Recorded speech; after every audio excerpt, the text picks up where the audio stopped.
wanni kun duuba yoomsi eegale ni yaadatta? Doktor ni yaadadha sirriitti. Eegumaan dalagaa ammatti jiru kana dalaguu eegalee ni eegale. Maal daleeda? Doktor taraafiqa. Jimaa ni qamaataami? Ni qamaha. Sa'a laaqana nyaadheetiin jimaa qobboo fudhadhee kursuma gubba taa'ee xiqqoo qamahee jimaa kaan waliin maree kaayyadhee karaa hojii deebi'ee galgala gizeen galee jimaa hanga naaf qamaha. Okkee amma naaf iddee jimaa qobboo qamaataa jechuu. Ammas gaafii takkaan qaba. Dhukkuba yoo dho'isan dohaan hin mul'atu. Gubboon nyaatamoo nyaattu? Doktor gubboon hin nyaadha. Yoon hin nyaanne maal hin nyaadha? Gubboon fudhattaa maallaqa gubbootiin jimaa qobboo bitattee nyaatta. Mirqaanni jimaa qobboo ka maallaqa gubbootiin bitattees galgalas nyaachaa bulaa jechuu. Fayyaa yoo barbaadde gubboo nyaachuu dhiisi gubboon haraami. Maallaqni gubboo bitan sirrii miti. Shufeera manjaa fi qaara hin qabaanne ka sirriitti oofuun beekne ka tirfii caanee deemu hunda gubboo nyaattee dabarsitaami. Lubbuu namaatiif maal yaadde?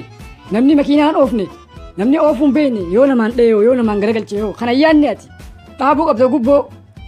Ammaas ilmaan qabnaami ilmaan baratee mana barumsarraa galu ati yeroo gubboo nyaattee uummata ulaagaa konkolaachisummaan guunne dabarsite uummanni kun yeroo ijoollee kana miidhe sitti nagayamu ati amma kas nyaachaa jiru haqa ijoolleetii fi haqa uummataati ati gubboo kana nyaachuu yoo dhiisne ganaa quncee ofirraa kaasuu teessa. Doktor duuba amma ati dawaan kee gubboo dhiisuu dheeta. Yoo fayyaa barbaadde gubboo dhiisii haqaan ummataaf hojjedhu taraafiqa haqaa ta'e rabbiin maallaqa hanguma qabdu keessatti barakaa si kaayee si gammachiisa.